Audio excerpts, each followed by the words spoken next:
Parker's history began in 1918 when a 33-year-old engineer named Arthur Parker founded the Parker Appliance Company.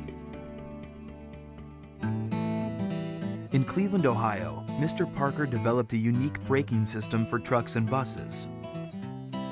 Although the beginning years were tough, Arthur Parker and his family persevered. The same ambition and engineering spirit that brought the company through the early years are still what drives Parker today. The sky was the limit for the frenzied growth of the 1920s.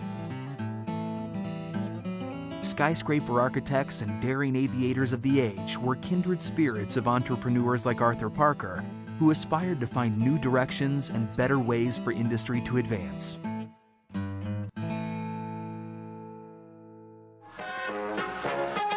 The International Aircraft Exposition of 1930 saw the entire line of Parker fittings, connectors, and valves for aircraft on display.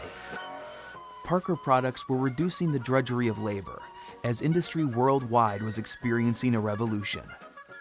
Employee, wife, and confidant Helen Parker typed industrial recipes and offered a methodical approach to complement Arthur's visionary business style. Women became the workforce at Parker when the United States entered World War II. 5,000 employees supplied more fluid connectors and valves for Allied aircraft than any other manufacturer. By war's end, however, the government stopped buying. Arthur Parker had died, and his heirs were advised to liquidate. The persistent and disciplined Helen Parker refused, reorganized, and moved forward. By the end of the decade, sales reached $8 million.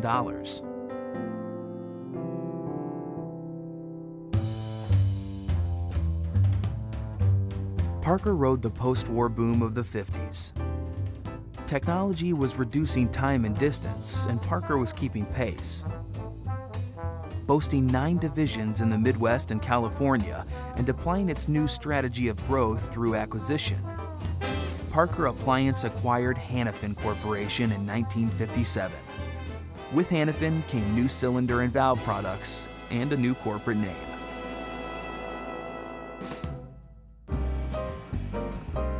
A new international division was formed in 1960 to market Parker products abroad. In 1964, Parker Hannifin stock was first traded on the New York Stock Exchange. With the eyes of the world focused on space, Parker was positioned to provide many of the technologies required to get there. By decade's end, Arthur Parker's son Patrick was elected president of Parker. Operations extended to 10 countries in Europe and Latin America, and sales approached $200 million.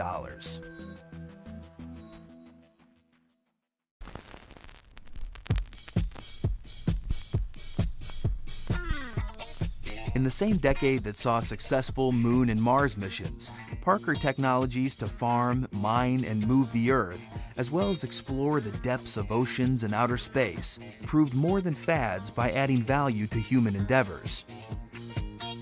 Houston, the Challenger has landed. Okay, Parker valves. The emergence of a strong new logo accompanied impactful acquisitions and solid growth through the uncertain economic times of the late 70s.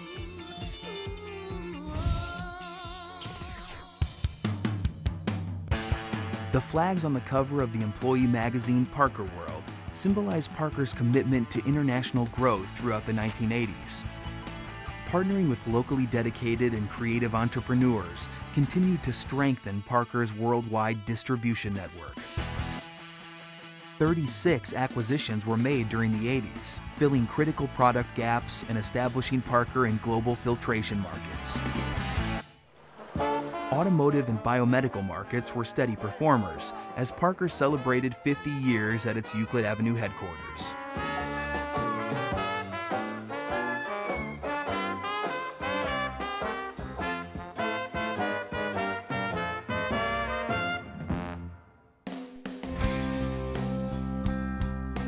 During the 90s, Parker's global organization extended to more than 30 countries, and an Asia-Pacific headquarters was established in Hong Kong.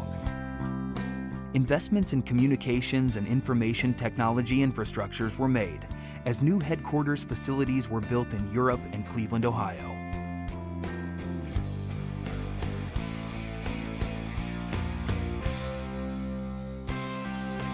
A growing retail presence around the world and the Hose Doctor on-site maintenance program contributed to a revolution of innovative value-added services. Parker CEO Dwayne Collins drove much of the global reorganization as sales nearly doubled and earnings quadrupled under his leadership.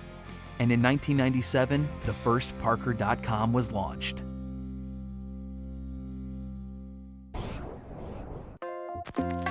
In 2001, Parker's new CEO Don Washkowitz introduced the Win Strategy, which was integral in transforming Parker into a premier diversified industrial company.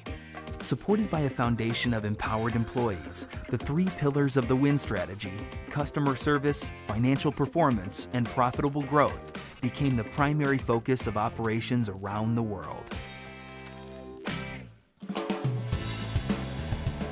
Throughout the decade, Parker continued to build its system capabilities and won many large contracts. In 2007, two milestones were achieved. For the first time in Parker's history, revenue surpassed $10 billion. And Parker stock sold for $100 per share. Soon after, a stronger, more unified Parker brand presence emerged with a renewed focus on improving customers' productivity and profitability, which was reflected in the new tagline, "Engineering Your Success."